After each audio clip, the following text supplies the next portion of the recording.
hospital in his honor.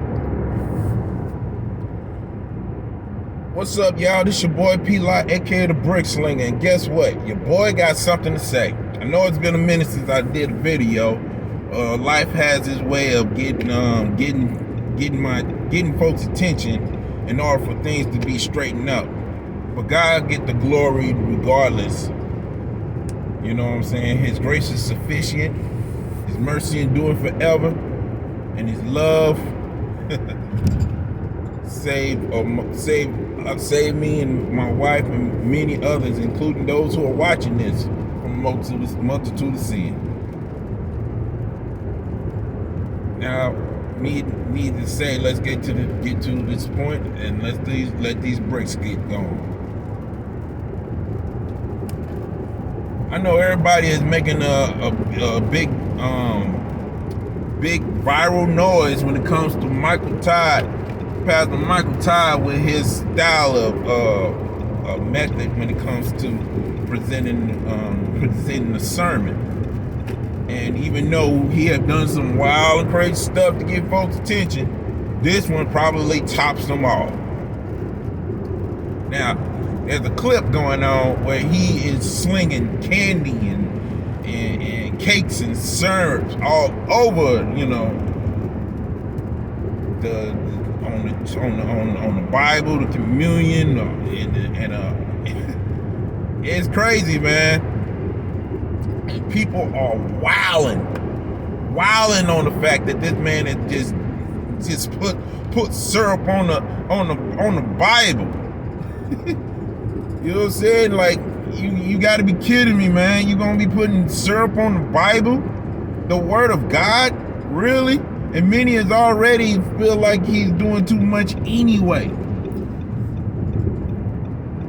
But here's my thing.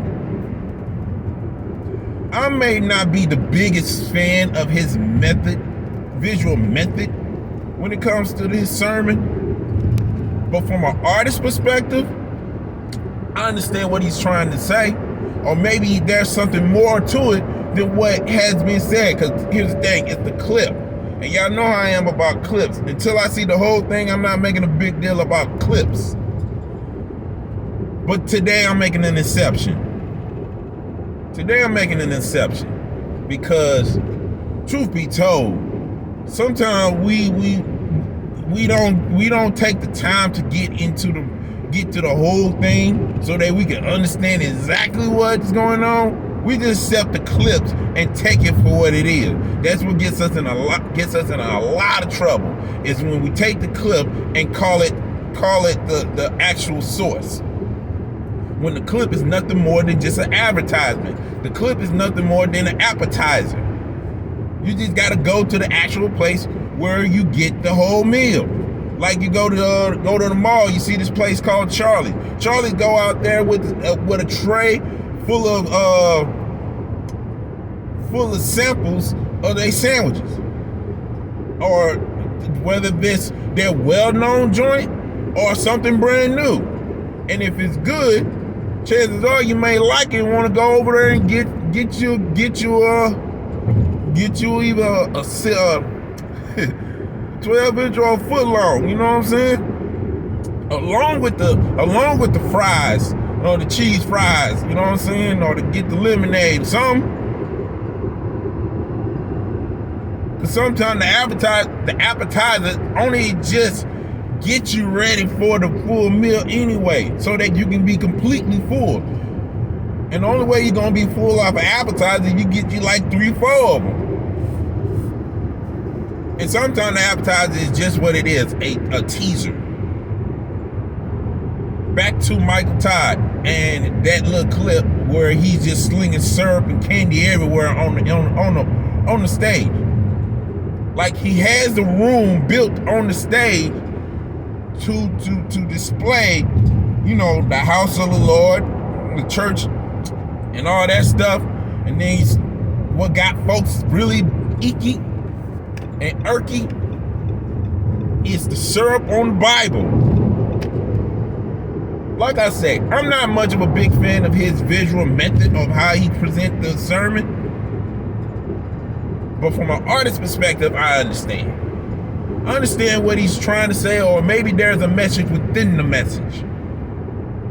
Because when he did say, yeah, I don't care. When the folks were getting all shocked and amazed of the fact that there's syrup on the Bible, he said, yeah, I don't care. Yeah, I really don't care.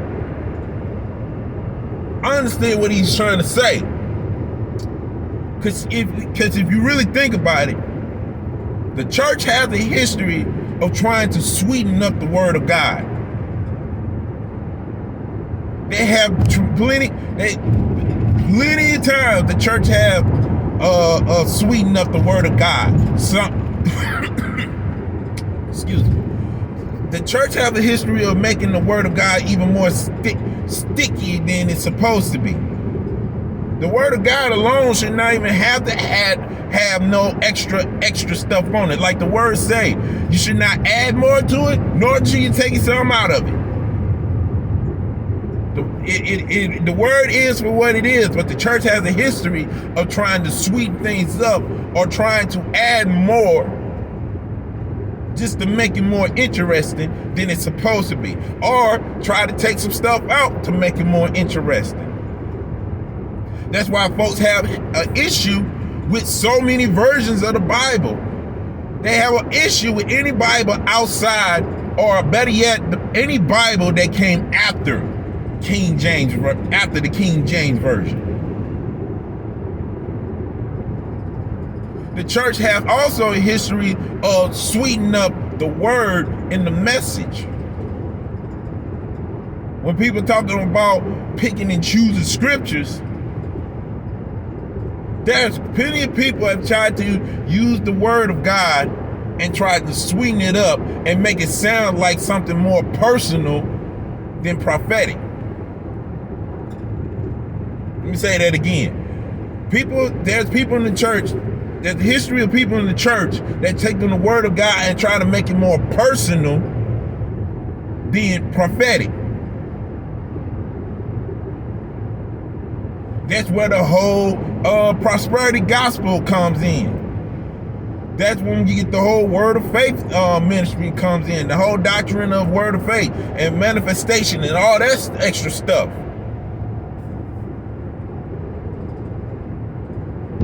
Many try to sweeten up and make it seem more tasteful than it already is.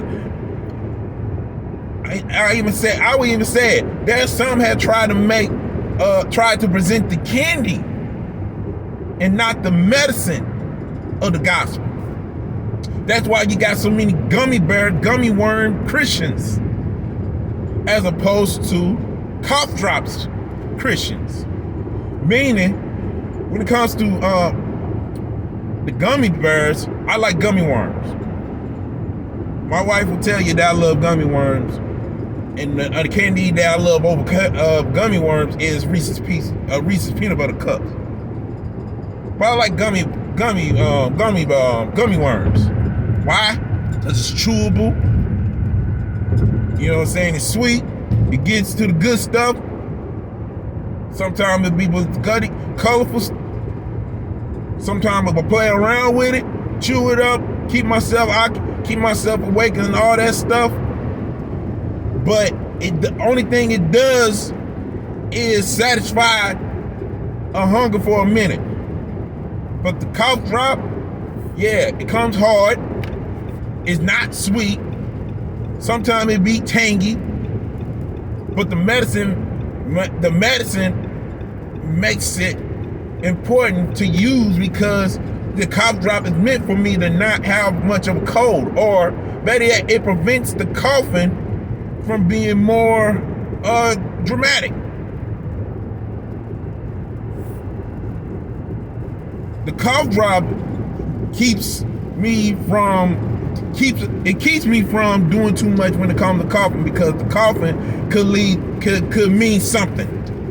Whether if it's a cold or whether I'm choking, whether it's it leads to me having probably pneumonia and stuff like that. But the cough drop, like I say, is a prevention from being sick. And the problem is, and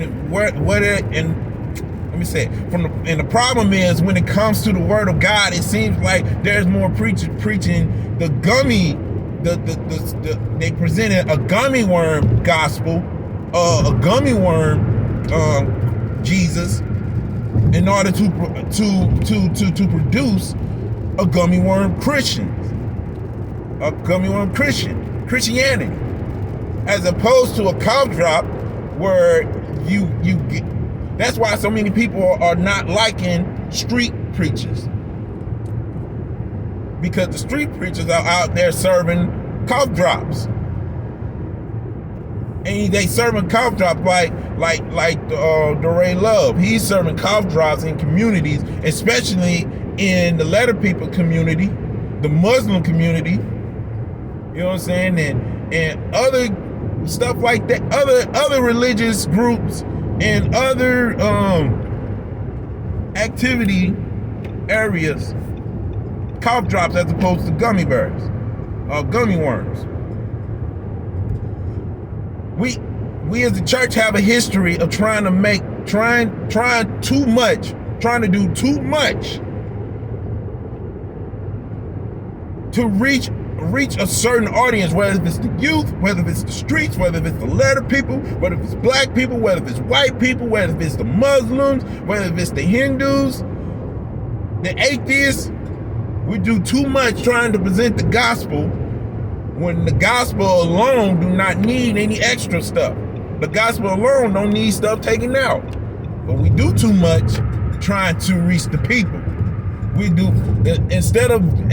We have a hard time ignoring the part where Jesus said, go out into the world, go out to the highways and byways and tell them what you saw, tell them what you heard. Preach the gospel, make disciples. We have an issue with people doing stuff like that, and you see people that have an issue with that trying their best to build relationships. Understand something. I'm not against the idea of building relationship. It's important to build relationship when it comes to the word, because even the Bible makes it clear that the community is important. However, when there's an issue where we're trying to put one method over the other, as opposed to linking them together like they supposed to, the gospel needs people going out preaching the word. Just like the gospel is in need. The gospel alone can reach people. The thing of it is, it needs the people that has been impacted by the gospel to tell other people about Jesus Christ. Because it takes people to do certain things. It's going to take people to till the soil. It's going to take people to plant the seed. It's going to take some people to water the seed that's been in the soil that's been tilled. But it takes God to do the rest. And as long as people are trying to figure out which method is the best, they're going to be a void, and it's going to lead people to do exactly what Michael Todd did on his sermon. Pour syrup on the word of God. Pour syrup on the sound doctrine. Pour syrup on the gospel. Pour syrup on Jesus to make him more sweet. Not like, don't take it in that particular direction, but understand what I'm saying. Trying to make Jesus more acceptable, more delicious than for what the gospel displayed Jesus out to be. Because if Jesus is the bread of life, you don't need no syrup. Understand. But at the end of the day, like I said, I'm not a big fan of his visual. I just understand, but as an artist, I understand what he was trying to do or what he was trying to say. But it'd be best if we stop trying to make it seem as if the method and the message is all twisted and stuff, because not every message is a bad message. The method, on the other hand, can be questionable. But you know what? That's just me. If you like what you heard, there's a like button. If you dislike what you heard, there's a dislike button. Comment. Give me your 2 cents. Give me your 2 cents. And you can disagree, but as long as you're not disrespectful, you're all right with me. Subscribe. Share this video. Let's continue this conversation. Who knows? We might end up doing this live. And if you ever get a chance, man, check out The Man Under Construction. It's on all the digital outlet from Amazon, iTunes, Spotify, YouTube, you name it, it's there. Till then, it's your boy P-Lot, aka the Brick Slinger. And as always, continue to sharpen one another. Support the kingdom. Take care and God bless. Laborers.